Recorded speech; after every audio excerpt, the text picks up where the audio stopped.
This is titled Second Son. Thomas Edward Lawrence was born at Tremadog in Carnarvonshire, Wales, Carnarvon, Shire, Wales, in the early hours of 16th August 1888. That's where Thomas Edward Lawrence was born. He was the second of four illegitimate sons, sired by an Anglo-Irish country squire called Thomas Chapman. The young Lawrence was a loner. A former master described him as self-possessed, purposeful, inscrutable. He took long, solitary cycle rides. He developed an interest in archaeology and military history, and spent holidays glubbing around Roman forts and battlegrounds. His contemporaries remember him as elusive, convergently enigmatic, yet generous, with offers of reconciliation of his sarcasm cut too deep. In short, he acquired the classic defense of a shy, acutely intelligent and sensitive boy. At an age when most young men were discovering the sensual side of life, he deliberately withdrew himself from it.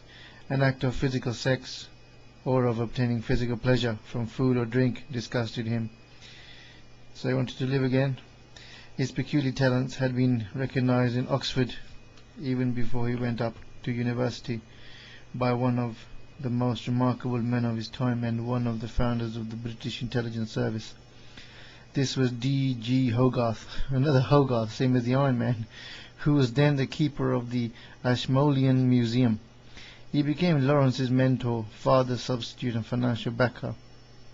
Hogarth led a double life. Outwardly he was a respected archaeologist and an Orientalist with an international reputation as a scholar. He was also the organizer of a private intelligence service that kept him remarkably close to successive foreign secretaries and prime ministers. Hogarth sought out dedicated men of special knowledge in it for a neither pay neither honour.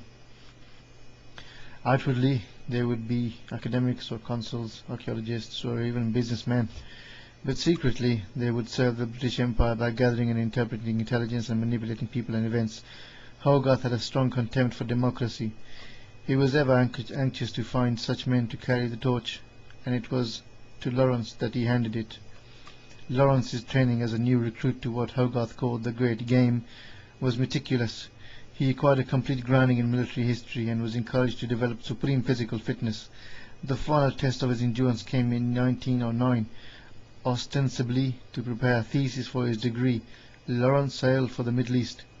He arrived in Beirut and, living as an Arab, went on a 1,000-mile walk through Syria, which then included the countries known today as Israel, Jordan and Lebanon.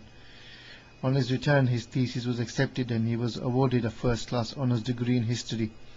However, the award coveted most was Hogarth's acceptance of him as a fully-fledged undercover agent. However, the award he coveted most was Hogarth's acceptance of him as a fully-fledged undercover agent. He was ready for his first mission, a dig organized by Hogarth at Carchemish, Carchemish, and managed. Hogarth's digs were usually something of a mystery.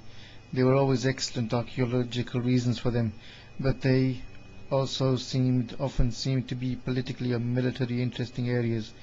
They were also often financed by such unlikely bodies as the War Office or Naval Intelligence.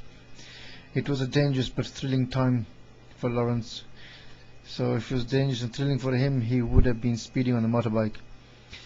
He learned to speak numerous Arab dialects and managed to build up a network of agents and informers that not only produced the German plans for the Baghdad Railway, but a series of accurate maps that were invaluable when war broke out. At the outbreak of war, Hogarth became head of the Arab Bureau Intelligence Agency, which Lawrence joined. This is a peaceful place he's in. Being made a lieutenant and posted to Cairo, Lawrence's wartime adventures were legion. On one occasion he was sent alone through the lines to try and ransom a British force besieged by Turks.